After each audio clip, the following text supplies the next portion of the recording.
கேரளா மாநிலம் பத்தனம்பட்டா மாவட்டத்தில் உள்ள சரல்குன்னு பகுதியை சேர்ந்தவர் 29 வயதான ஜெயேஷ்.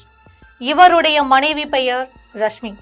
இவருக்கு ஆலப்புழையை சேர்ந்த ஒரு வாலிபருடன் இன்ஸ்டாகிராம் மூலம் பழக்கம் ஏற்பட்டிருக்கு.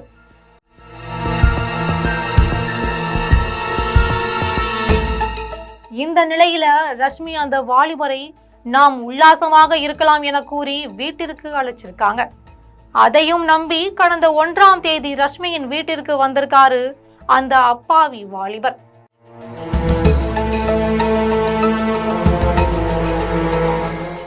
வீட்டிற்குள் சென்ற அந்த வாலிபர் ரஷ்மியிடம் நெருங்கி சென்றிருக்காங்க.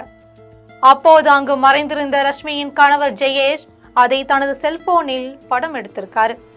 சிறிது நேரத்துல அங்கு வந்த ஜெயேஷ் மனைவியுடன் சேர்ந்து அந்த வாலிபரை மிரட்டி அவரிடம் இருந்த விலை உயர்ந்த செல்போனையும் 6000 ரூபாய் பணத்தையும் பறிச்சிருக்காங்க. மேலும் அந்த வாலிபரோட கை விரல் நகங்களை புடுங்கி இருக்காங்க. இதைவிட உச்சகட்ட கொடுமை என்னவென்றால், வாலிபரின் கைகளை கட்டி தொங்கவிட்டு மர்ம உறுப்பில் 26 ஸ்டாப்லர் பின்களை அடித்து சித்திரவதை செய்திருக்காங்க. வலி தாங்க முடியாமல் அலறிய அந்த வாலிபரின் வாயை துணியால் கட்டி ஆள் நடமாட்டம் இல்லாத பகுதிக்கு கொண்டு போய் விட்டிருக்காங்க.